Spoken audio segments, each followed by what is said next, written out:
Hi hello welcome to eagle media works. Pragathi రిసార్ట్స్లో అమృత ఆహారం అని చెప్పేసి ఒక ప్రోగ్రామ్ జరుగుతోంది. ఆహారం గురించి అండ్ అలాగే ప్లాంట్స్ గురించి, వాటి మెడిసినల్ బెనిఫిట్స్ గురించి, ట్రెండ్ అనేది ఎలా ఉంది అండ్ ఎలా వెళ్తే కనుక హెల్త్ పరంగా బాగుంటుంది అండ్ అందరికి కూడా బెనిఫిట్గా ఉంటుందని చెప్పేసి కూడా ప్రోగ్రామ్ చేస్తున్నారు. ప్రగతి రిసార్ట్స్ అధినేత జీవీకే రావు గారు మనతో ఉన్నారు. ఆయనతో మాట్లాడుతారు. ముందుగా good evening sir. Very good evening sir, ఈ యొక్క అమృత ఆహారం ప్రోగ్రామ్ చూసుకుంటే కనుక మెయిన్ ఆబ్జెక్టివ్ అనేది ఎట్లా వచ్చింది అండ్ ఎట్లా దీన్ని డ్రైవ్ చేద్దాం అనుకుంటున్నాను? ఆరోగ్యమే మహాభాగ్యం. ఆరోగ్యం లేనిదే జీవనమే దండుగా. సో పంచెడ్ టైర్లుగా బ్రతుకుతూ ఏదో డ్రై ఫ్రూట్స్ లాగా ట్యాబ్లెట్స్ తింటూ జీవనం ఏదో పెంచుకున్నాం, లైఫ్ పెంచుకున్నాం, కాసేపు కదలలేము, నడవలేము, నుంచోలేము, ఇలాంటి స్థితిలో బతికేదానికంటే మనం మన ఆహారంలో మార్పు తీసుకురావాలి. ఆహారం అంటే అమృత ఆహారం. అమృత ఆహారం అనేది వేదాల్లో ఏం చెప్పారు, దాని సైన్స్ పరంగా మనం ఈరోజు కూడా మిల్లెట్స్ అనేది సామలు కానీ, ఊదలు కానీ, అరికెలు కానీ, కొర్రలు కానీ, అండు కొర్రలు కానీ, ఇవన్నీ కూడా మనకి ఈరోజు కూడా సామలు వెంకటేశ్వర స్వామికి మొట్టమొదట ప్రసాదంగా పెడతాం. ఎందుకని ఒకలాదేవి తన కొడుకు వెంకటేశ్వర స్వామికి ఏమి తినిపించింది, అదే ఈరోజు కూడా ప్రసాదంగా పెడుతున్నారు. అట్లాగే శకుంతల భరతుడికి ఏం తినిపించింది, గురువు గారు ఏం చెప్పారు, ఏం తినిపిస్తే అంత భరతుడు భారతదేశం పేరు కూడా రావడానికి ఇవన్నీ ఉపనిషత్తుల్లో ఇవన్నీ ఘోషిస్తుంది. ఏంటి, ఇవి తీసుకోవటం వలన మీ ఇంద్రియ నిగ్రహణ ఉంటుంది, ఏకాగ్రత వస్తుంది. మీలో అన్ని జబ్బులకి కారణం ఇవి తినకపోవటం వలన. ఇవి తీసుకుంటే దీంట్లో ఫైబర్ ఉంది, ఐరన్ ఉంది, ప్రోటీన్ ఉంది, ఇది అదేం లేకుండా మీకు కావాల్సిన సమస్తము దీంట్లో ఉంది. అందుకనే దీంతో పాటుగా కషాయం భారతదేశం అనేది కషాయం అంటే మనం ఇప్పుడు టీ కాఫీలుగా మార్చాం.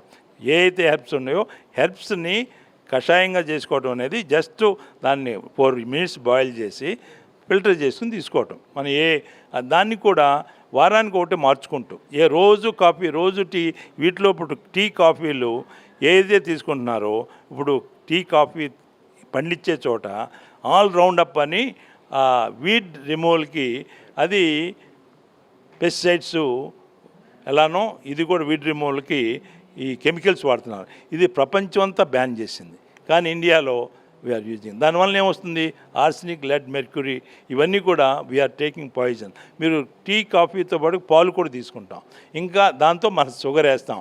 ఈ క్యాన్సర్ రావడానికి ముఖ్య కారణం, జబ్బులు రావడానికి ఈ పాలు కూడా ఏం పాలు, ఈ హార్మోన్ ఇంజక్షన్లు ఇచ్చి వాటికి అనేక రకాలుగా తిండి పెట్టేది, చెత్తా చెదారం, జంక్ ఫుడ్ పెట్టి ఏదైతే ప్రకృతి సిద్ధంగా అవి పాలు ఇవ్వాలి, కానీ ఒక కోళ్ల ఫామ్ లాగా దాన్ని కట్టేసి హింసించి దాని నుంచి పాలు తీసుకునేది, ఇదంతా కూడా వాటికి ఇచ్చే ఇంజక్షన్లు ఇవన్నీ కూడా మనకి చాలా హార్మ్ఫుల్గా ఉంటాయి.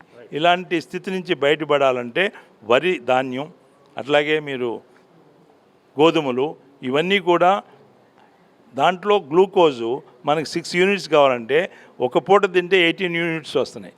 18 మీరు 3 times తింటే మరి ఇదంతా ఎక్కడికి వెళ్ళాలి? అక్కడ ఫ్యాటు, ఇక్కడ ఫ్యాటు, అక్కడ ప్యాచెస్, ఇదంతా కూడా ఇలాంటి స్థితి నుంచి బయటికి రావాలంటే ఒక్క అమృత ఆహారమే రైట్. అది నేను ఎట్లా ముందుకు తీసుకెళ్దాం సార్? ఎందుకంటే ఇప్పుడు ప్రతి ఒక్కళ్ళు కూడా ఒక స్టేపుల్ డైట్గా రైస్ ఉంది, అది మార్చాలి అంటే కనుక స్టెప్ అనేది బిగిన్ అవ్వాలి. సో మీరు ఎట్లా ముందుకు తీసుకెళ్తాం? ఏంటంటే మనం వాటర్ అనేది is going to be very scarcity. Already మనకి ఈ స్కేర్సిటీ ఇప్పుడు ఆల్రెడీ వచ్చింది. చూడండి, మెడ్రాస్ మొత్తం హోటల్స్ బంద్ చేశారు. ఎందుకు? నీళ్ళు లేక. ఊళ్ళు మైగ్రేట్ అయిపోతున్నాయి, నీటి తాగటానికి నీళ్ళు లేక. మనం వరి పండిస్తామంటే 8,000 liters పర్ కేజీ రైస్కి కావాలి, గోధుమలకి 12,000 liters కావాలి, చెరుక్కి 28,000 liters షుగర్ కేజీ కావాలంటే, మాంసానికి 50,000 liters కావాలి. మనం 50,000 TMC మనం వీటికని మనం తీసుకునే దాంట్లో మనం ఇంటి కింద వాడుకునే మనిషికి 125 crores జనాభాకి 12 TMC సరిపోతే మిగిలినంతా అది కూడా చాలట్లేదంటే మనకి ఎక్కడి నుంచి వస్తుంది? నీకు ఒక్క పర్సను 6 million liters ఇవి వాడటం వలన దీంట్లోకి వస్తే hardly there is water requirement. That too రెయిన్తో వచ్చేది తడుపుతూనే వస్తుంది. ఇలాంటి దీన్ని వదిలేసి మనం రోగాలను పుట్టించే దాని నుంచి బయటికి రాక తప్పదు. ఇది అవర్ ఆఫ్ ద డే.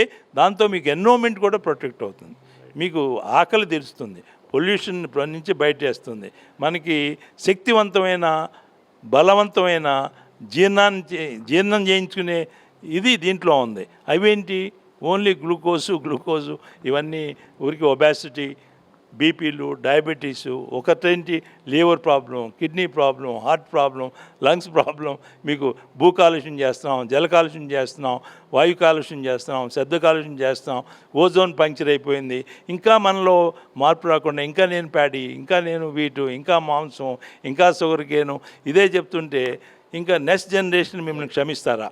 అదే that is my question sir. ఇప్పుడు ఏదన్నా కూడా మార్పు రావాలంటే మనం స్కూల్ కిడ్స్ని మనం ఎక్కువగా ప్రేరేపిస్తూ ఉంటాం, వాళ్ళకి ఇన్స్పిరేషన్ ఇస్తూ ఉంటాం. సో ఈ మిల్లెట్ కన్సంప్షన్ పట్ల పిల్లలకి ఎటువంటి అందుకనే ఈరోజు ఎన్ఐఆర్టీ స్టూడెంట్స్ ఆల్ ఓవర్ ఇండియా 60 స్టూడెంట్స్కి ఈరోజు మనం ప్రోగ్రామ్ పెట్టామంటే అవర్ ఎయిమ్ ఈజ్ స్టూడెంట్స్లో ఈ అవగాహన, ఈ నాలెడ్జ్ అనేది, టెక్సానమీ అనేది ఏదో ఒక అగ్రికల్చరిస్ట్కో టెక్సానమిస్టో అని కాకుండా ప్రతి student should know about food గురించి చిన్నప్పుడే తెలియాలి, ఏది తీసుకోవాలి ఏది తీసుకోకూడదు.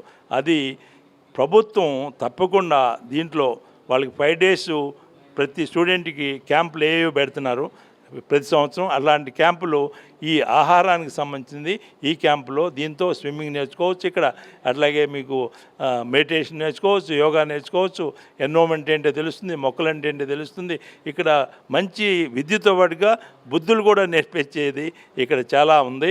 ఇలాంటి యొక్క దీన్ని ఇదే ఫ్యూచర్ యొక్క స్టూడెంట్స్ని మనం నాలెడ్జ్ అనేది సత్యమైన నాలెడ్జ్, ఇది ట్రూత్ఫుల్ నాలెడ్జ్, వాళ్ళని అనవసరంగా ఈ నాలెడ్జ్ నుంచి దూరం పెట్టామంటే ఈ నెక్స్ట్ జనరేషన్ ఇంకేం చేయలేదు. ఇంకా మన చేతుల్లోంచి చెంతాడు చివరి దశలో అంటారే అది అయిపోయింది.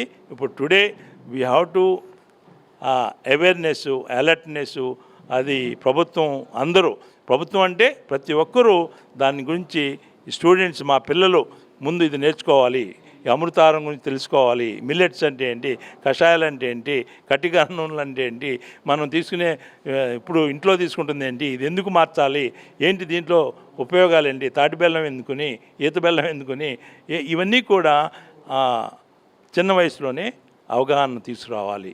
ఇది ప్రగతి యొక్క ఉద్దేశం. Thank you so much sir. Thanks a lot. Thank you very much. Like and subscribe Eagle Media Works.